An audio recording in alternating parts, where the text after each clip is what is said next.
Chers téléspectateurs, bienvenue à l'émission Église en marche, consacrée à la pastorale des communautés ecclésiales de base, dite CEB. Et aujourd'hui, nous allons échanger sur le thème « Comment redynamiser une CEB ». Pour ce faire, nous recevons sur notre plateau, à ma gauche, M. Bilé Nicolas, qui est membre, qui est fidèle de la paroisse Saint-François-Xavier d'Abobo, mais qui est aussi responsable d'un secteur de 18 CEB de la paroisse, secteur Béthanie, qu'il gère, qu'il coordonne depuis quelques années. À ma droite, nous avons M. Teki, Jean Séverin, qui est aussi enseignant, membre du service pour un monde meilleur, chargé de la formation. Il est aussi membre de la coordination diocésaine d'Abidjan, chargé aussi de la formation. Alors, chers frères, bienvenue à cette émission. Nous allons ensemble échanger sur la redynamisation de nos communautés ecclésiales de base. Alors, quelle est la situation actuelle des CEB? Jean Séverin. Merci encore, Padre. C'est une très bonne chose qu'on puisse réfléchir sur la redynamisation de nos CEB, parce que de plus en plus, on constate que plusieurs personnes ne vont plus en CEB. Certains CEB n'existent que de nom. Et de plus en plus, sur certaines paroisses, au lieu de voir le nombre de CEB monter, on voit le nombre de CEB descendre. Donc c'est une situation assez déplorable qui nécessite qu'on puisse s'y pencher. Oui, le doyen, quel est l'état actuel des CEB dans votre secteur et dans votre paroisse? Merci mon père de m'avoir invité effectivement à la rencontre pour échanger effectivement sur les CEB. Mais avant tout propos, je voudrais faire le devoir de dire merci à notre curé, le père Saint-Jérémy Abena, Monseigneur Saint-Jérémy Abena de la paroisse Saint-François-Xavier, notre curé, qui a beaucoup fait pour nous, pour notre CEB, l'aumônier du secteur du CEB. En tout cas, lui dit merci pour tout ce qu'il a fait. Dit merci aussi à toutes les personnes qui ont œuvré pour que je sois là, la sœur Ahué Chantal, et aussi même le frère Kiki Séverin qui fait aussi beaucoup pour le CEB. Effectivement, comme vous le dites, les CEB ont pris du recul depuis un certain nombre d'années. Au niveau de la paroisse Saint-François-Xavier, on était à près de 54 CEB, on est à 50 CEB. Mais quand vous prenez une entité, une CEB, moi, comme vous le dites, je suis coordonnateur des CEB du secteur Béthanie, j'ai 18 CEB. Mais aujourd'hui, vous pouvez trouver 3, 4, 5 personnes dans une CEB, véritablement, qui animent la CEB. Donc, comme il le disait, les CEB ont eu du recul au niveau de l'effectif. Et donc, voilà l'état des lieux. Effectivement, peut-être qu'il faut chercher les causes. Mais véritablement, les CEB ont pris du recul. Il n'y a plus de monde comme auparavant. Mais en dehors de cela, est-ce qu'il y a des côtés aussi positifs? Est-ce que vous sentez que quand même les CEB essaient aussi d'impacter leur milieu? Est-ce qu'il y a des aspects positifs dans la vie des CEB que vous pouvez relever? Oui, c'est vrai.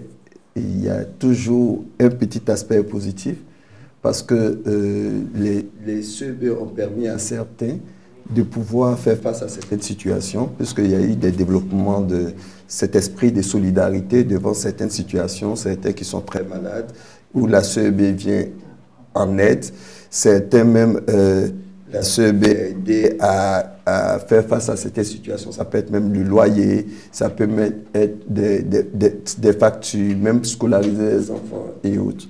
Donc, la CEB a constitué dans certains espaces une force pour certains chrétiens qui se sont sentis en famille, qui se sont sentis soutenus parce qu'ils appartenaient à la CEB.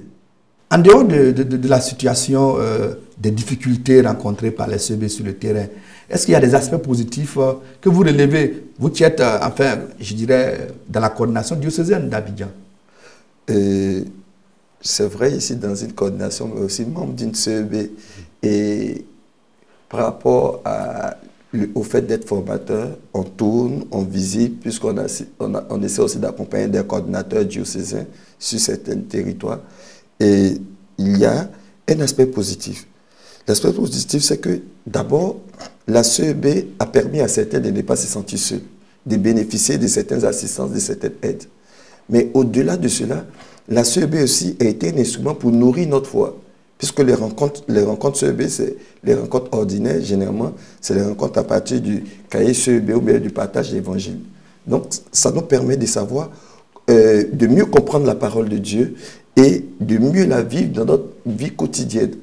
Et la CEB nous permet d'être beaucoup plus impliqués dans la vie de notre Église.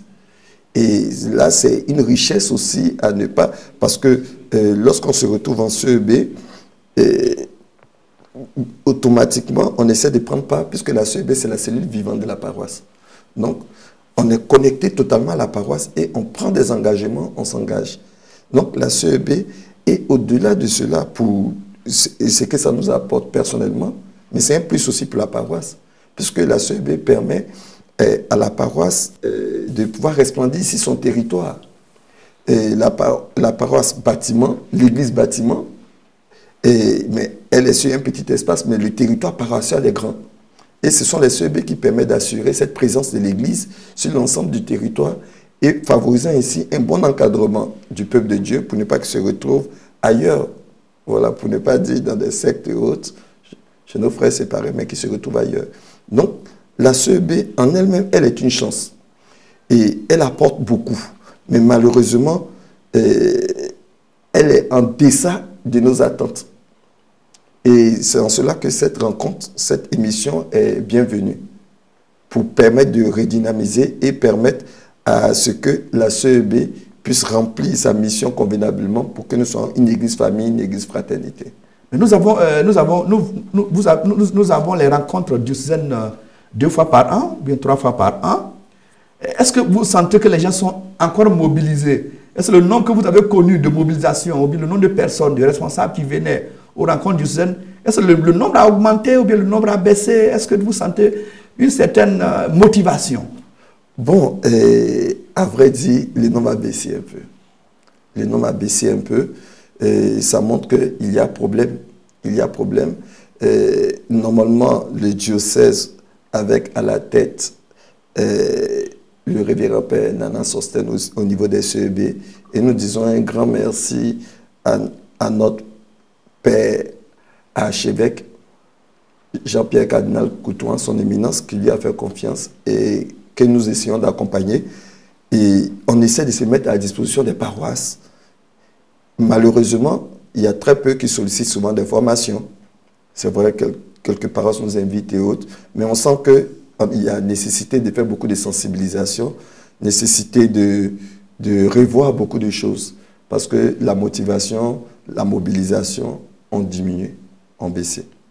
Ok. Alors, le doyen Nicolas, alors, quels sont les aspects positifs que vous pourrez partager avec nous par rapport à la vie des CEB? Effectivement, il y a beaucoup d'aspects positifs. Les CEB ont été créés. Nous essayons de vivre un peu comme les premiers chrétiens. Et c'est le partage, comme il a dit, le partage de la parole. Effectivement, le partage de la parole, nous avons des cahiers des CEB, on échange, c'est des questions d'actualité qui concernent tout le monde, les familles, nous-mêmes qui sommes assis là, l'éducation de nos enfants, des couples, de la vie sociale, etc., etc. Donc, le partage s'est fait au sein des CEB. Mais nous réfléchissons pour partager autrement que la parole. Soutenir nos membres. C'est aussi ça le partage, la synodalité. La caritas, je voulais dire. Soutenir même la CEB qui a perdu un parent, ça fait partie du partage.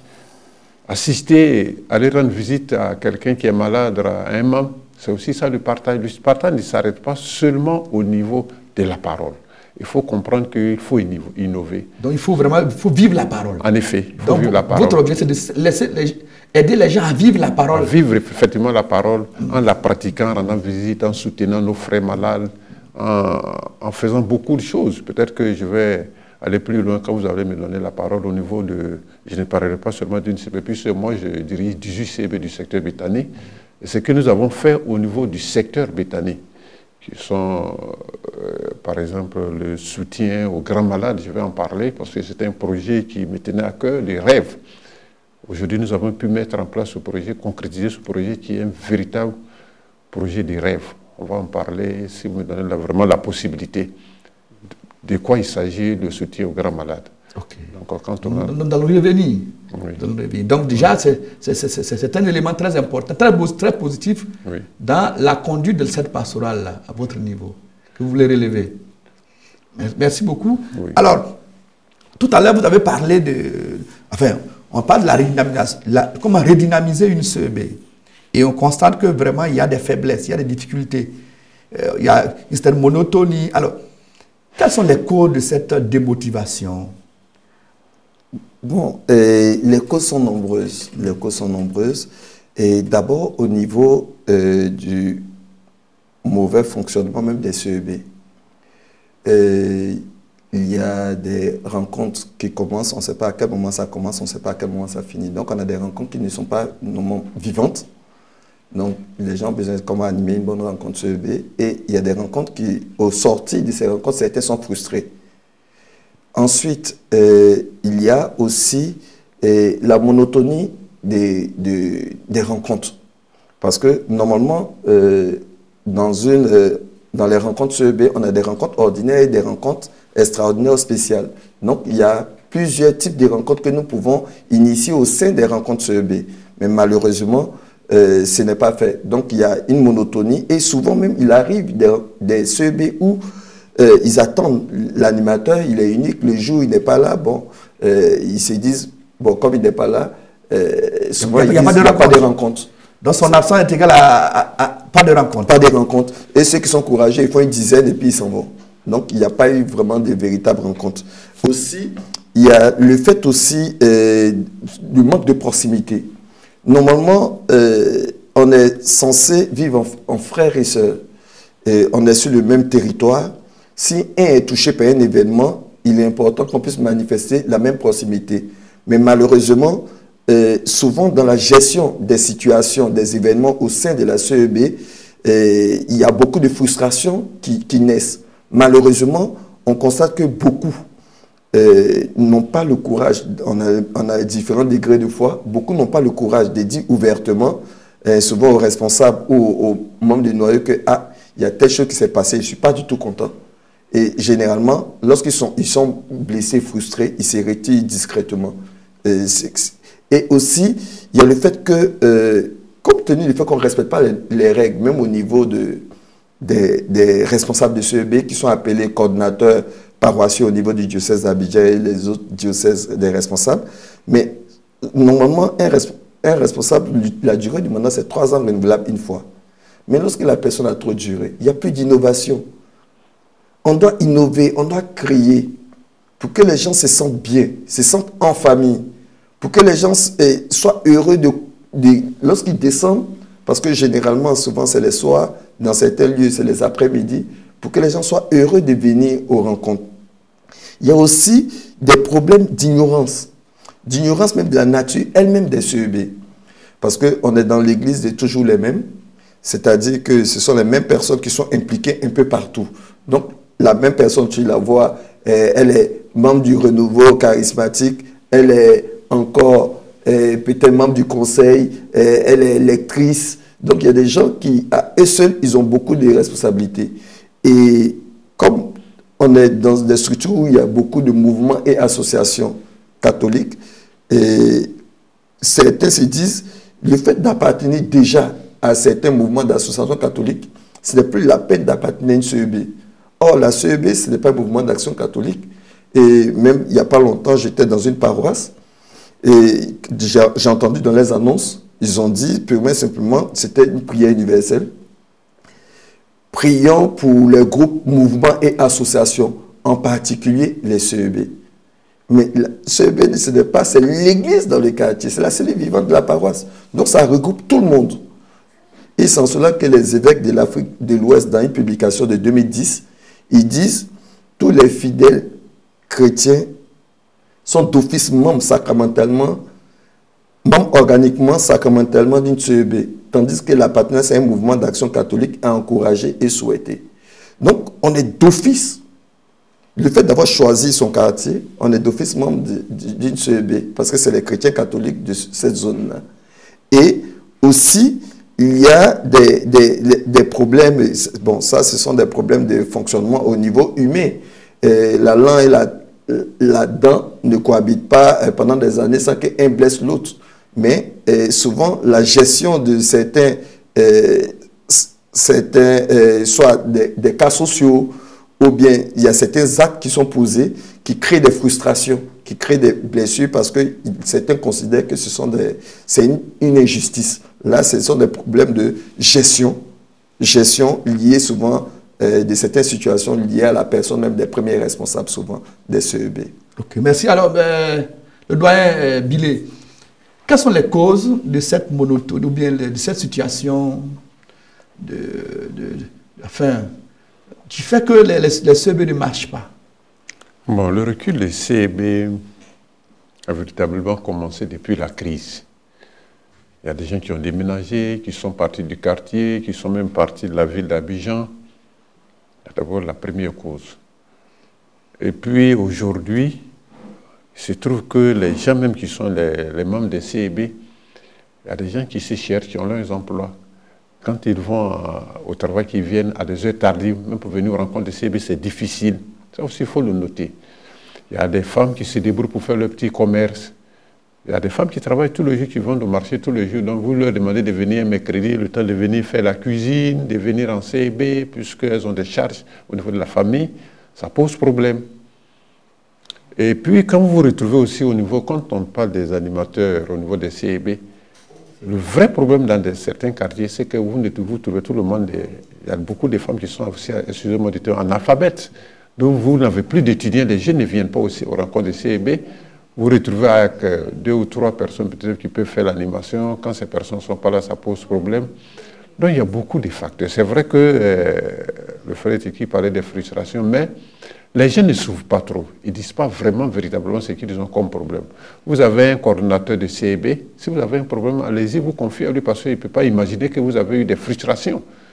Donc l'église, il faut être ouvert. On n'a pas dit de le dire publiquement, mais si vous avez eu des soucis parce que vous sentez que vous êtes dans une situation d'injustice, approchez un responsable pour lui dire qu'on puisse corriger parce que peut-être ce n'est pas fait par esprit. Au niveau du soutien, je l'ai toujours dit, quand vous perdez un membre qu'on veut vous soutenir au sein de votre CEB, le soutien, ce n'est pas comme, je dirais, une mutuelle. Ce qu'on vous donne comme soutien, c'est pour demander les messes. Donc, on ne peut pas comparer le soutien à une mutuelle pour que ça soit consistant. Et on l'explique. Donc, ça fonctionne de la taille. Parce que le soutien au niveau des CEB, quand moi je prends mon secteur, la CEB elle-même, il y a des soutiens qui se font au niveau de la CEB, et puis il y a des soutiens qui vont se faire au niveau du secteur. Les soutiens qui se font au niveau du secteur, quand un membre de la CEB décède, par exemple, quand on perd un homme, c'est le secteur qui soutient cette personne, et on donne 40 000 francs à la famille. Donc chaque CEB donne 3 000 francs. Souvent nous avons une petite réserve. À l'époque c'était moins de 3 000. On a réfléchi sur la façon de faire puisque nous puissions avoir un peu d'argent. Donc aujourd'hui, si vous prenez 3 000 multipliés par 18 CEB, on a 40 000 francs, on peut soutenir. Au point où aujourd'hui on a une réserve dans la caisse. Donc on peut soutenir, on arrive nous à soutenir toutes les personnes qui sont concernées. En tout cas, pour ceux qui sont à jour de leur cotisation, parce qu'aussi il y a des conditions, il faut être à jour. On les soutient. Mais au sein des CEB même, comme il y a des soutiens qui se font au niveau des CEB, je pense que ça se fait. Mais si vous avez des frustrations, il faut évoquer, il faut dire au coordonnateur. Parce que si vous avez 5 ou 6 membres, il est évident que les cotisations ne seront pas très conséquentes pour pouvoir vous soutenir. Le peu qu'on vous donne, c'est pour demander des messes. Ce n'est pas pour faire autre chose. Donc on l'a assez expliqué, il faut que les gens soient assez ouverts, qu'ils disent effectivement ce qu'ils ont comme souci. Donc voilà un peu les raisons qui ont fait que... Mais quand on parle de la monotonie, les gens trouvent que c'est monotone, est-ce que c'est aussi un fait, c'est aussi un élément important? Oui, la monotonie, nous avons innové. Peut-être que je tiens à le dire au niveau du secteur britannique, comme on ne peut pas le faire par CEB. Quand moi je suis arrivé au niveau du secteur avec les coordonnateurs, les membres des CEB, on avait un temps de partage. Au niveau de la paroisse, on s'est réunis à l'installation de François Xavier, on a demandé à tous les membres de venir à leur repas, on a partagé avec le curé, en tout cas tous les responsables de la paroisse sont venus, on a échangé, on a mangé ensemble, on a dansé. Et chaque année, le secteur le fait pour toutes les CEB. L'an passé, nous sommes allés à Elukato, on était plus de 70, aller faire une visite à Elukato, prier, échanger, jouer avec notre aumônier du secteur, le curé de Saint-Jérémie Abena, qui est parti avec nous. Donc on a demandé aux gens de venir, de s'ouvrir, de sortir de la monotonie, de sortir un peu de leur milieu naturel, parce qu'on ne peut pas rester là, être toujours sédentaire. Il faut bouger, changer d'idée pour qu'on puisse être un peu stable dans la tête. Cette année encore, nous sommes allés à Brofo-Doumé, nous avons échangé, nous sommes amusés, ça nous permet de découvrir aussi ce qui se passe ailleurs. Donc on trouve quand même des points d'ouverture, d'échange pour sortir un peu de la monotonie, mais le faire par CEB, les CEB peuvent trouver peut-être, il y a des CEB qui font des patates, des repas. Chaque mois, ils m'invitent, j'y viens. Au niveau de la fête patronale, quand ils font la fête patronale, ces CEB-là aussi font des échanges, des partages. Le dimanche, je crois 4, la CEB Saint-Thomas de mon secteur fera un partage. Ils nous ont invités. Donc, ils trouvent des points quand même de partage, d'échange pour sortir un peu de la monotonie. Mais vous savez, la plupart des mamans ont pris de l'âge, il faut faire avec les petites maladies, les bobos, et il faut aller à leur rythme. Je pense que nous avons quand même innové au niveau de notre secteur pour sortir de cette situation. Ok. Alors, est-ce qu'il y a d'autres éléments à ajouter à ce niveau-là? Si, en fait, beaucoup de CEB dans leur fonctionnement par rapport au problème de la monotonie, beaucoup de CEB ont tendance à utiliser que le cahier CEB. Or, le cahier CEB, c'est 6 rencontres pour un trimestre. Donc, ça veut dire que ça fait près de 1 mois et demi. Donc, normalement, ça laissait l'espace à la CEB d'innover. Malheureusement, c'est rien que les cahiers CEB et les fêtes patronales. Beaucoup de CEB n'ont pas de programme d'activité, ce qui est déplorable. Le seul programme d'activité, c'est les rencontres CEB et la fête patronale, où ils donnent une certaine dimension, un certain cachet particulier. Or, la CEB, comme toute structure de l'Église, doit avoir un programme d'activité en bonne et due forme. Et dans ce programme d'activité, normalement, dans le fonctionnement des CEB, il y a des rencontres ordinaires. Les rencontres ordinaires, c'est les rencontres à partir du cahier CEB, mais aussi les rencontres liées au partage d'évangile, qui est l'évangile du dimanche prochain. Et ensuite, il y a des rencontres spéciales plutôt, des rencontres spéciales, notamment, ça peut être une rencontre de prière, une rencontre d'agapé, et une rencontre de formation, de partage d'expériences liées à tel ou tel aspect. Même souvent, puisque au sein des CEB, on essaie de faire une formation intégrale pour que le chrétien puisse être vraiment, se lever dans la patte dans le monde. Donc, souvent, on échange au sein des CEB, dans beaucoup de CEB, sur certaines pathologies chroniques, pour pouvoir, même si la gestion du budget familial et autres. Donc, il y a beaucoup de choses qui sont à la disposition des CEB. Malheureusement, beaucoup de CEB ne s'en approprient pas. Le diocèse d'Abidjan, avec à sa tête la coordination diocésaine, avec à sa tête le révérend Père Nana Sosten, il a essayé d'être proche des différents vicariats. Il a organisé des formations, des temps d'écoute pour voir leurs problèmes et des formations. Mais souvent, malheureusement, ce n'est pas tout le monde qui vient. Parce que le cœur, on ne peut que donner que ce qu'on a. Donc, si on n'est pas bien formé, si on ne maîtrise pas certaines choses, ça cause problème. Même ces rencontres, les rencontres ordinaires, les rencontres à partir du cahier CEB, souvent les rencontres ne sont pas vivantes. Et les rencontres, normalement une rencontre, c'est 1 heure moyenne, idéalement 1h15, maximum 1h30. Mais il y a une mauvaise gestion des rencontres. Souvent, on est là, souvent on va à des rencontres CEB, on s'assoit totalement et puis on observe. Mais on voit que certains dorment, certains parce qu'ils ne sentent pas l'animation. Parce que lorsque on se sent à l'aise, on a tendance à se donner beaucoup plus. Malheureusement, et c'est toujours les mêmes choses, les mêmes personnes. Or, normalement, l'animation, par exemple, d'une rencontre, et on se dit, dans le noyau, il faudrait 2 à 3 animateurs attitrés. tous les membres du noyau ou les membres du bureau doivent pouvoir animer une rencontre CEB. Mais généralement, c'est toujours la même personne. Le jour n'est pas là, ça cause problème. Donc, on se retrouve dans toujours, puisque toujours être là en train de faire, à la fin, on tombe dans la monotonie. Okay. Et la relation avec les prêtres, qui sont quand même la tête de la communauté, et ça ne pourrait pas impacter la vie des CEB, le doyen? Oui, les relations, effectivement, avec les prêtres peut impacter la vie des CEB. Sa présence ou son absence? Oui, ça, au niveau de la présence, c'est difficile parce que souvent, bon, ils font ce qu'ils peuvent. Hein, quand on les invite, ils nous demandent même de les inviter à faire des messes, à dire des messes. Ça, ils le disent. Peut-être que, comme le disait le frère Sévérin, souvent, on ne se rappelle pas ou bien on ne fait pas facilement ce qu'on a. Comme je l'ai eu à le dire, que souvent, quand vous vous retrouvez à 5, vous pouvez vous retrouver avec 2 ou 3 personnes ou une seule personne qui est capable d'animer la CEB. On ne peut pas faire autrement parce qu'à l'époque, nous, on avait la CEB, je vais prendre la CEB, ma CEB d'origine, Saint-Antoine-de-Padoue, on avait 2 ou 3 animateurs qui étaient des élèves. Ils sont tous partis, les étudiants. Il n'y en a plus. Aujourd'hui, il n'y a plus personne. Quand vous vous retrouvez seul et que c'est vous seul qui pouvez animer, vous faites avec. Et si vous n'êtes pas là, effectivement, on ne peut pas fonctionner autrement que de faire le chapelet, trouver des prières. Mais les prêtres, moi, je pense que ce qu'on leur demande souvent, c'est de parler des CEB au cours des messes. S'il ne peut pas, c'est de parler régulièrement des CEB pour que les gens sachent que tout le monde est concerné, comme l'a dit le frère.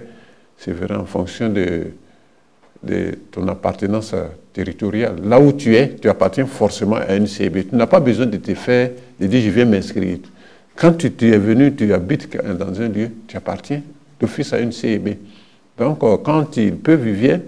Quand ils ne peuvent pas aussi parce qu'ils ont beaucoup de charges. Donc, à l'époque, il venait, moi, je père curé, quand il est venu, on avait commencé les visites, mais vous savez, il a beaucoup de charges, et donc on fait avec. En tout cas, les sorties, il est là, pour ce qu'on peut, quand on lui demande, on sollicite. Mais ce qu'on leur demande surtout, c'est d'en parler au cours des messes. De motiver les chrétiens à y aller. Pour que les gens sachent. Bon, les gens, les membres avaient demandé qu'on fasse un peu partout, fasse un peu... forcer les choses, ceux qui ne viennent pas au CEB, quand ils décèdent, mais c'est difficile que au niveau de l'Église catholique, qu'on fasse de l'exclusion comme ça. Oui, on puisse dire aux gens que parce que vous n'êtes pas à une rencontre de CEB, on ne peut pas vous prendre en compte pour le baptême, pour la confirmation, pour un décès. C'est vraiment difficile. Il faut que les gens comprennent qu'ils doivent venir en les motivant, trouver d'autres moyens, en les sensibilisant, c'est mieux. Parce que même les élèves qui venaient, une fois qu'ils obtiennent leur sacrement, ils ne viennent plus. Les jeunes, ils ne viennent plus. Donc il faut sensibiliser davantage les gens pour qu'ils puissent rester. Je crois qu'on va essayer de faire ce travail avec eux. Mais c'est que nous demandons aux prêtres, puisqu'ils ne peuvent pas venir visiter tous les CEB, du JCEB, c'est difficile à une aumônier. À plus forte raison, 54 CEB. Donc c'est d'en parler au cours des messes, toutes les rencontres, pour dire que chaque chrétien doit se sentir concerné par la CEB. Vous avez beau appartenir à un ou 2 mouvements, mais vous appartenez d'office à une CEB. À une famille. Et nous demandons aussi aux différents responsables de l'Église, ceux qui dirigent l'Église, le conseil, qu'eux-mêmes participent aussi aux rencontres des CEB. Qu'ils participent aux rencontres des CEB, ça va vraiment motiver les CEB, que souvent les premiers responsables aussi ne sont pas là. Il faut qu'on en parle pour qu'ils viennent. Malgré tout ce qu'ils ont comme tâches, préoccupations, il faut venir aux rencontres. Ce n'est pas réservé seulement pour les vieilles personnes, comme on le dit, pour une catégorie de personnes, mais la CEB, on appartient d'office à une CEB pour tout chrétien catholique. Il faut que cela soit compris. Et que vous êtes dans notre secteur, vous habitez une localité, cherchez à savoir où est ma CEB. Et on va vous aider que vous se trouvez votre CEB. Beaucoup de gens sont comme ça dans l'Église sans appartenir à une CEB. Ce n'est pas normal. C'est pas normal. Alors si ce n'est pas normal, quelle solution alors vous proposez? Nous constatons que beaucoup de CEB tournent en rond. Il y a des gens qui ne viennent pas. Ça s'installe la monotonie. Alors, qu'est-ce que vous proposez? Qu'est-ce que vous proposez comme solution, comme voie, quelle est la réponse que vous, en tant que coordination, vous donnez, vous proposez à toutes les CEB aujourd'hui? Bon, merci bien. D'abord, c'est que la CEB, c'est la pastorale du curé. Donc, cette structure dans l'Église vient l'aider à mieux accomplir son ministère, à mieux vivre son ministère. Le Seigneur nous apprend que ces brebis entendent sa voix, ces brebis le connaissent, ces brebis le suivent. c'est vrai, il ne peut pas aller voir 1000, il ne peut pas visiter 1000 paroissiens, mais il peut visiter 20 CEB, c'est une question de programmation. Même si c'est une CEB par semaine, au fur et à mesure, ça permet de développer la proximité. D'abord, il y a 3 axes de stratégie pour développer la CEB. C'est de comprendre que la CEB, c'est une pastorale. Donc, elle doit s'adapter aux réalités des lieux. Donc, le premier axe, c'est de faire connaître la CEB. Faire connaître la CEB, il y a d'abord le curé et ses vicaires, qui sont les premiers responsables. Ils doivent sensibiliser. Ensuite, certains actes que la CEB va poser dans son entourage, ça peut être, il y a des CEB qui savent, qui assistent les malades, qui sont des syndics de leur quartier, par exemple, au pasteur, et il y a des CEB qui essaient de s'occuper, comme lui-même son secteur, ils ont décidé de s'occuper de tous les chrétiens catholiques de leur secteur, même qui ne sont pas de la CEB, qui sont malades. Mais en posant ces actes, ça permet de savoir qu'il y a une structure de l'Église qui s'appelle CEB qui existe. Ensuite, il y a faire aimer. Parce qu'il faut faire connaître, ensuite il faut faire aimer, et il faut faire appartenir. Donc, pour ces 3 axes, il faudrait des stratégies. Par exemple, en ce qui concerne de faire aimer, parce qu'il faut arriver au stade où les membres des CEB vivent une telle fraternité, comme on puisse dire, regardons comme ils s'aiment. Attends, il faudrait qu'on appartienne à cette structure-là. Et pour faire aimer aussi, il y a des actes qui sont posés, notamment les messes en CEB, les bénédictions des maisons des membres et bien d'autres actes qui permettent de manifester aussi la solidarité entre les membres pour montrer qu'il est bon d'être en CEB. Et c'est là le Seigneur répand sa bénédiction en abondance. Et ensuite, d'autres actions permettent de faire appartenir à la CEB. Et à ce niveau, il est important que nous, en tant que chrétiens, on sache que l'Église existe pour évangéliser et que l'une de nos missions en tant que baptisés, c'est d'être disciples missionnaires. Donc, porter le Christ à nos frères et sœurs. Généralement, certains disent, on n'est pas nombreux. Mais si on n'est pas nombreux, c'est super. Ça nous donne l'occasion d'aller vers nos frères et sœurs pour leur dire qu'il est bon pour des frères d'être ensemble. C'est que le Seigneur nous attend là pour nous bénir. Le Seigneur nous attend là pour nous aider à vivre notre foi. Le Seigneur nous attend là pour resplendir sa lumière sur nous. Donc, ce sont des moyens. Et il y a tout un ensemble. Il y a des CEB qui organisent des tontines. Des tontines. C'est-à-dire qu'ils font des cotisations. Ces cotisations tournantes permettent d'aider certains à avoir des emplois, aider certains à se prendre en charge. Parce que lorsque le pape François lui-même faisait comprendre que l'Église, normalement, grandit, non pas par prosélytisme, mais par attraction. Donc, en tant que chrétien et en tant que CEB, on doit être des témoins de notre milieu de vie, de sorte que les gens puissent être attirés par ce que nous vivons, notre joie de vivre, notre manière de vivre l'amour, la fraternité, parce que ce n'est pas le seul moyen que le Seigneur nous donne pour montrer qu'on est ses disciples. Il dit, voilà comment on reconnaîtra que vous êtes mes disciples, en vous aimant les uns les autres.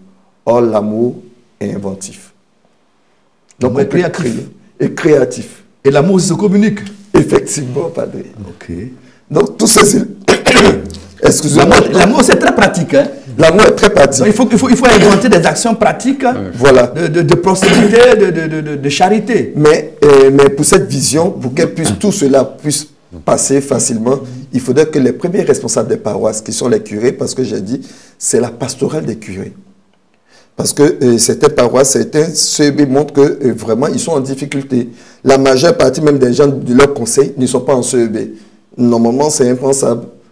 La majeure partie ne sont pas en CEB parce que, simplement, c'est vrai, il y a différentes manières de voir les choses en ce qui concerne les CEB. Le diocèse d'Abidjan n'est pas trop rigoreux, des diocèses où c'est une obligation. Et certains se disent, la CEB, c'est un problème de foi. Donc, si c'est un problème de foi, on ne doit pas imposer, on doit proposer. Mais d'autres aussi disent, ce n'est pas normal. Si on fait partie, tu appartiens à une famille, tu dois respecter les règles de cette famille. Donc, ce qui fait qu'il y a des curés qui sensibilisent au CEB, par contre, d'autres, pas du tout. Donc, pour eux, les CEB deviennent comme un groupe, un mouvement de plus dans l'église. Et quand c'est comme ça, les gens ne trouvent pas l'intérêt à y aller. Donc, il faut susciter l'intérêt. Justement, et le cœur, c'est vrai, les CEB elles-mêmes, elles doivent faire en sorte que, parce qu'il y a eu des moments, il y a eu des paroisses, et on dit un grand merci à tous ces pères curés là, et à tous ces évêques qui se sont impliqués dans la pastorale, parce qu'il y a beaucoup d'évêques qui sont impliqués dans la pastorale. Il y a des curés aussi qui étaient impliqués dans la pastorale, mais malheureusement, souvent, c'est la CEB aussi qui a manqué de dynamisme, de bon fonctionnement, parce que il y a des CEB où on ne fait rien sans la CEB. Donc, on faisait venir les catéchumènes, on faisait venir beaucoup de monde par rapport au sacrement. Mais ces personnes-là, lorsqu'elles viennent, qu'est-ce qu'on fait pour les retenir? Qu'est-ce qu'on fait pour les maintenir? Donc, après le sacrement, ces personnes retournent parce qu'elles n'ont pas su être retenues. Or, on pouvait leur donner des responsabilités, on pouvait poser d'autres actes pour que ces personnes se sentent à l'aise afin de pouvoir demeurer dans cette CEB. Ok, merci. Alors, doyen Nicolas, alors, toi qui pratiques régulièrement cette vie des CEB, alors, quelle solution tu pourrais proposer comme réponse à la situation de monotonie, à la situation de léthargie dans laquelle sont plongées certaines CEB, pas toutes les CEB? Oui. Bon, je voudrais prendre l'exemple de notre CEB, de notre secteur. Un exemple pratique. En effet, oui. Nous sommes d'abord, je suis parti de la CEB Saint-Antoine de Padoue, j'étais coordonnateur. On avait réfléchi comme ça que c'est vrai, la CEB fonctionne, on partage la parole, mais qu'est-ce que nous devons faire pour d'autres personnes? Je ne parlerai pas de personnes indigènes, mais qui ont plus de besoins, qui ont plus de besoins que nous, que les autres. Et on a créé comme ça ce qu'on appelle la caisse de solidarité. Tout le monde n'était pas éligible dans cette caisse. Ça veut dire quoi? La caisse de solidarité consiste à mobiliser un peu de fonds au niveau de la CEB, je ne dirais pas du secteur à l'époque, et cette caisse devrait permettre de payer par exemple les cas de bus des enfants qui font l'animation, de compléter les ordonnances de ces personnes qui n'ont pas peut-être installé, qui se débrouillent. Mais tout le monde n'était pas éligible. Moi, je dois donner davantage, mais je ne dois pas bénéficier parce que je suis salarié ou bien j'ai une prise en charge, etc. Et ça a commencé à marcher. J'ai même échangé avec la trésorerie, encore un fonds dans laquelle je suis parti de là. Et j'avais voulu à l'époque, on avait mis l'idée de même faire des cours d'alphabétisation. C'est parce qu'on n'avait pas eu la personne, la qualification qu'il fallait. Et faire aussi des cours d'appui. Parce que si on avait tous les étudiants, qu'on faisait des cours de renfort au niveau des enfants, les parents allaient laisser venir les enfants aux rencontres des CEB. Mais on n'a pas eu la qualification des personnes qu'il fallait, des étudiants, parce qu'il faut ce nombre de personnes. Mais on avait commencé avec la caisse de solidarité. On a posé des actes, par exemple, les tenues des CEB. Quand il y avait les tenues des uniformes, on payait pour les animateurs nous-mêmes, au niveau de la CEB. On payait les pailles et puis ils faisaient la couture. Et quand je suis allé au niveau du secteur, j'ai été porteur à la tête du secteur, j'ai poussé cette réflexion avec les observations aussi que j'avais vues dans la vie, comment est-ce que d'autres confessions marchent. J'ai dit qu'on doit penser à soutenir les malades, qui était un programme, ça rentrait dans nos programmes d'activité, comme le disait le frère Seki, parce que nous avons un programme d'activité dans l'année. Donc, dans le programme, on a mis ce qu'on appelle le soutien aux grands malades. Le soutien aux grands malades. En effet. Quand tu parles de grands malades, c'est qui? Le grand malade va être défini. Ok. Le grand malade, c'est des gens qui ont une pathologie assez coûteuse, qui sont peut-être couchés, qui ont des maladies très graves. Et les vieilles personnes. Oui, les vieilles personnes qui nécessitent une prise en charge assez coûteuse. Donc, on a dit que oui, on fait le partage en CEB. On partage souvent pour prendre des repas. Où sont ces personnes? Donc, dans le sens ce sont des personnes qui vivent cachées. Cachées. Et souvent, leurs épouses sont avec nous. Donc, il faut penser à ces personnes. Et ça rend la même lancée, dans le sens de la caricature aussi, de la synodalité. La solidarité. Du partage. Oui. Partage de la parole, le partage aussi de nos soucis, de nos joies et nos peines. Et on a vu Jésus qui guérissait les malades. En effet, c'était ça. Donc, le grand soutien aux grands malades, c'est un projet de rêve, quand j'en parle. C'est un projet de parce qu'on est parti, une fois on a eu une rencontre et j'ai posé la question. Pour quelqu'un qui touche 100 000 par mois, aujourd'hui ce n'est pas un grand salaire, il a un cumul salarial d'1 200 000. Ne pourra-t-il pas donner 5 000 à 10 000 à son frère par an? Je ne dirais pas par mois. Si vous ne pouvez pas le faire, c'est qu'il y a problème. C'est comme ça qu'on a mené la réflexion. Et donc, nous sommes partis, on a eu des rencontres avec le bureau, les coordinateurs du secteur. Eux-mêmes ont proposé qu'on ait des contributions de 5 à 10 000 francs et plus. Donc, on a distribué les enveloppes. On n'a pas obligé quelqu'un à prendre de façon libre. Chacun est venu prendre son enveloppe. Et puis, ces enveloppes, quand on a réuni les fonds, aujourd'hui nous sommes à 818 000. Nous avons un rêve, c'est d'atteindre au moins 1 million. Mais les 1 million, nous allons les partager aux grands malades. Ces grands malades, ils feront venir la liste des malades dans l'anonymat. Seulement le coordinateur du secteur est chargé de connaître les malades, parce qu'il ne faudra pas mettre les malades au grand public, les soumettre au grand public, qu'on sache que telle ou telle personne est malade pour le respect du malade et de la famille. Et donc, ils ont commencé à faire venir la liste. Nous avons contacté un agent de santé qui viendrait effectivement attester que celui-là est grand malade, parce qu'ils ne sont pas de la santé.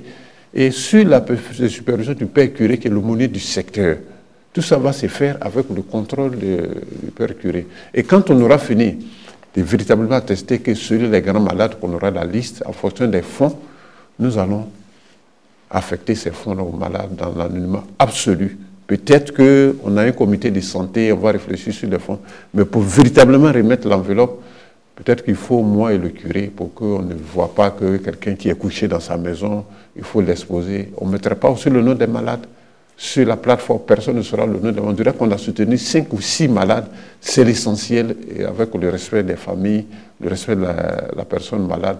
Mais nous rêvons, nous avons un rêve, j'ai dit qu'il ne faudra pas qu'une personne reçoive moins de 100 000. 100 000. À l'époque, j'avais parlé de 100 000, mais on a vu que c'est trop prétentieux avec ce qu'on fait. Mais c'est un début. C'est un début. Si nous pouvons le faire, je pense que le curé veut que ça impacte toute la paroisse. Mais je lance aussi un appel pour que ça soit aussi national et que l'Église réfléchisse dans ce sens pour que les CEB prennent à bras le corps ce projet et qu'on puisse désormais parler des grands malades au niveau de l'Église catholique, la caritas se fasse au niveau des CEB. Et que les malades qui sont couchés, qui avant, à l'époque, animaient les CEB, étaient les premiers responsables de l'Église, qui ne peuvent plus y aller et qui sont couchés, sachent qu'ils ont des frères aussi chrétiens qui les soutiennent. Que les familles des malades sachent que leur maman, leurs époux qui les quittent à un moment donné pour aller aux rencontres des CEB, sachent qu'effectivement, cette personne a une famille. C'est un projet de rêve. Grâce au curé, ça se passe bien. Nous allons bientôt passer à l'étape véritablement pour réunir tous les fonds, parce que tout cela va s'achever par une grande messe au niveau du secteur pour compléter les fonds. Ceux qui n'ont pas pu donner 5 10 000 francs, faire une quête spéciale, compléter à 1 million. Et on avait prévu que ça s'arrête en août. Eux-mêmes m'ont dit, coordonnateur, ça ne va plus s'arrêter. Il faut qu'on atteigne les 1 million. On va réfléchir comment faire pour compléter à ce que ça atteigne 1 million. Donc, à la rentrée pastorale, on pourra véritablement faire réunir les fonds et puis affecter aux malades. C'est un projet de rêve. Je voudrais dire merci encore au curé qui nous a accompagnés, mais que cela aussi prenne une dimension nationale, pour que toutes les églises de la Côte d'Ivoire puissent faire la même chose, penser aux malades, faire d'autres projets, peut-être à personnes fatiguées, aux veuves, aux orphelins, et que les œuvres que nous faisons soient véritablement caritatives et qu'on vive comme les premiers chrétiens. C'est un projet de rêve, je pense que je le partage avec vous, vous allez nous aider pour que ça soit national, comme je l'ai dit. Voilà un peu ce que nous avons fait, où nos réflexions nous ont amenés avec le secteur britannique. Est-ce que les gens sont motivés actuellement? Oui, ils sont motivés. Je l'ai dit, je vous ai dit que le projet devait s'arrêter en août. Ils ont dit non, il faut qu'on continue, il faut qu'on atteigne les 1 million, on va voir comment reprendre les enveloppes, comment il faut pousser un peu le curseur, il faut aller un peu de l'avant. Donc, ils sont très motivés. On a eu la dernière réunion, notre réunion bilan, le mardi passé, parce qu'on avait fait la sortie, fait une réunion bilan. Ils sont revenus là-dessus. Mais ce que je constate, c'est que chaque fois, les montants sont le montant que nous avons, c'est revu à la hausse, ça monte. Donc, ils sont très motivés. L'enveloppe grossit, quoi. En effet, bon, progressivement. Mais est-ce que le nombre aussi de malades grossit augmente ou bien est-ce que vous avez déjà au moins le nombre de malades, de grands malades? Ils ont commencé à me faire venir la liste des malades que j'ai discrètement. Je suis le seul à savoir le nombre des malades. Je vais communiquer au curé. Et puis l'agent de santé viendrait effectivement attester. Parce que si nous sommes à une liste, je dirais qu'il doit être attesté par un agent de santé. Il va définir les critères. Est-ce qu'on doit donner la même enveloppe à chaque personne, à X par rapport à la Y, en fonction de sa pathologie, il nous le dira. Et puis au moment venu. Mais pour le moment, j'ai commencé à voir la liste des malades. Les CB me font venir faire mon comptable personnel. Qu'est-ce qui vous a inspiré ce projet pour les CB? Qu'est-ce qui vous a inspiré? Qu'est-ce qui vous a motivé? Ça pour répondre à quel besoin? Ce qui m'a inspiré, c'est d'abord le partage. L'Église a demandé qu'on partage la parole. Et quand souvent nous sommes au repas, souvent aux fêtes, aux sorties, je me dis, où sont les malades? Ceux qui étaient là l'an passé, ceux qui étaient là avant, où sont-ils? Et puis il y a des dames qui sont avec nous, qui sont discrètes, qui ne disent rien, qui laissent leurs époux pour venir au nom de la foi. Et souvent, vous trouvez que dans les familles, les gens accusent les gens. Vous laissez votre époux parler à l'église, c'est Dieu, alors que c'est au nom de la foi. Donc, j'ai pensé comme ça qu'il faut aussi penser à cela quand on se réjouit qu'il y a des gens qui sont couchés. Quand on se réjouit, il y a toujours des gens qui sont couchés. Et au niveau de la vie, c'est ça. Vous soutenez votre famille, à un certain âge, c'est la famille, les enfants qui doivent vous soutenir. C'est ça. Voilà, c'est les enfants qui doivent vous soutenir. Chez nous, on dit, vous marchez pour donner aux enfants. À un certain âge, vous n'avez plus de dents, c'est eux qui marchent pour vous. Donc ceux-là, il faut qu'on pense à eux. Ils existent quelque part, peut-être on ne les voit pas, mais ils existent. Donc dans nos réflexions, dans notre pensée, on a su qu'il y a des malades qui existaient. Et puis il y a des confessions qui le faisaient. Il y a d'autres qui ne sont pas catholiques qui le faisaient, mais il faut s'approprier tout ce qui n'est pas chose, qui est bien ailleurs. Donc aujourd'hui, quand on a ouvert les yeux, on a su véritablement qu'il y avait des malades autour de nous. Et vous êtes rendu compte qu'il y a beaucoup de grands malades? En effet, mais les familles ne le disent pas si vous ne les demandez pas, si vous ne manifestez pas. Il faut trouver vraiment, je dirais, il faut réfléchir pour savoir qu'effectivement il y a des malades, parce que dans la vie, on finit toujours par être malade. C'est ça. Peut-être nous sommes des malades ambulants, mais on a des pathologies qui sont très graves. Il y a des malades couchés. Donc vraiment, ce projet est bienvenu et le curé a vraiment nous aidé, nous a soutenus. Et dès que ça, je pense que toute la paroisse, toutes les CB vont le faire l'an prochain. Et nous souhaitons que ça soit national. Pour que les gens le fassent dans les villages, dans toutes les villes, dans toutes les CB. Parce que la Caritas ne peut pas tout faire au niveau de la paroisse. C'est les CB qui ont un rôle de proximité. On a créé aussi les CB pour ça, un rôle de proximité, parce que c'est nous qui devons connaître nos problèmes, nous rendre visite, véritablement vivre en famille. Mais la vie en famille, ce n'est pas seulement la fête, mais aussi la maladie, la détresse, la souffrance. C'est là, quand vous vieillissez, vous êtes malade, que vous avez besoin de plus de soutien. Mais quand tout va bien, effectivement, il n'y a pas de souci. Donc, nous pensons que nous allons pérenniser cela, je l'ai dit. Il ne faudra pas que ça soit ponctuel, qu'on le fasse chaque année. Il faut que ça se fasse chaque année, qu'on comprenne que chaque fois qu'un malade est couché qui n'est pas guéri, on ne dira pas qu'on est fatigué de le soutenir. Il faut reprendre cette action, motiver les gens qui comprennent que nous avons besoin aussi de soutenir nos frères, nos parents, nos enfants malades. Alors donc, vous relevez vraiment cette situation que toutes les CB vivent, parce que la plupart de toutes les CB ont des malades, et même des grands malades, et des personnes âgées, qui ont travaillé, qui aujourd'hui sont cachées, vivent non pas sur les projecteurs, mais qui vivent dans les maisons. Et pour cela, il faut les aider. Nous sommes presque à la fin de notre émission. Alors, en tant que responsable, en tant que membre de la coordination diocésaine, quel est le regard de ce projet? Quel est votre regard sur ce projet? Bon, d'abord, c'est un projet encouragé. Un projet encouragé parce que ça permet de poser des œuvres de miséricorde. Et c'est aussi un témoignage de foi. Un témoignage de foi. Donc, nous encourageons tous ces types d'actions. Parce que déjà, au niveau des paroisses, lorsqu'on parlait de la monotonie, déjà au niveau des paroisses, le révérend Père Sostène a encouragé les semaines des CEB, qui permet de sensibiliser à l'engagement, à l'implication au niveau des CEB. Ensuite, des formations au niveau des paroisses de coordination. Parce que la majeure partie des problèmes de dynamisme sont liés aux problèmes de formation. Et aussi pouvoir poser des actes de charité. Au niveau des paroisses elles-mêmes, au niveau des CEB elles-mêmes, par exemple, en type d'activité, on peut par exemple prévoir 2 rencontres à partir du cahier CEB, par exemple, une rencontre à partir du partage d'évangile et une autre rencontre qui devient une rencontre spéciale. Et prévoir au-delà de la fête patronale, avoir des activités au-delà de la fête patronale, par exemple, pouvoir initier certains projets au sein des CEB, puisque normalement, en CEB, il n'est pas trop encouragé en interne des cotisations. Du moins, des cotisations, on a fixé le même montant pour tout le monde parce que tout le monde n'a pas le même niveau de revenus. Or, lorsqu'il y a des cotisations et qu'il y a un problème, on a tendance à se dire que si la personne n'a pas cotisé, la personne n'a pas droit. Or, le premier devoir du chrétien, c'est la charité. Okay. Alors, ok, donc c'est très important. Alors, monsieur Billet, merci pour ce projet. Alors, quel est votre mot de fin par rapport à cette situation? Bon, mon mot de fin, c'est de rendre grâce à Dieu, de dire que le monde, nous vivons un peu comme dans la mutualité. Il y a un déséquilibre social. Nous n'avons pas les mêmes forces, mais il faut que nous puissions conjuguer nos efforts pour qu'il n'y ait pas de frustration. C'est le rôle même de l'Église. L'Église, c'est l'équité. L'Église, on ne dirait pas que cette personne est plus gradée, est plus ceci, cela. Donc, nous pensons que dans l'Église, nous faisons tout pour ne pas avoir de frustration. De frustration au niveau des CEB. C'est le rôle des CEB, comme il a dit. Les CEB, quand on prend le slogan des CEB, Église, famille, Église, fraternité, ça veut dire beaucoup de choses. La CEB, c'est la famille, c'est la fraternité. Nous devons agir conséquemment.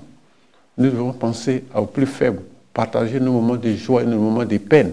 Mais la vie n'est pas faite seulement de joie, mais elle est faite surtout de peine. À un certain moment donné, vous avez votre retraite. La retraite, c'est la maladie, la retraite, c'est la souffrance, la retraite, souvent vous tirez vers le bas.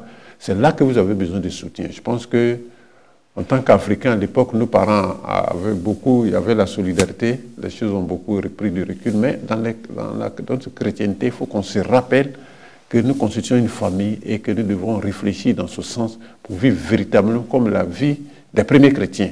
Mettre tout ensemble, partager nos joies, nos peines, ne pas faire de frustration. Ne pas faire de frustration, ne pas faire de frustration. Oui. Et une église, que les forces soutiennent les plus faibles. Il y a vraiment cette question de mutualité des forces pour pouvoir aller de l'avant, pour ne pas qu'on rejette les plus faibles, les malades. Et je pense que votre projet, c'est vraiment de prendre en compte les personnes vieilles, les personnes les personnes âgées, les personnes cachées, les grands malades. En effet. Alors, merci beaucoup à vous. Merci à mon frère Teki, toujours présent, Jean-Séverin Teki, membre de la coordination diocésaine des CEB, qui s'occupe de la formation aussi.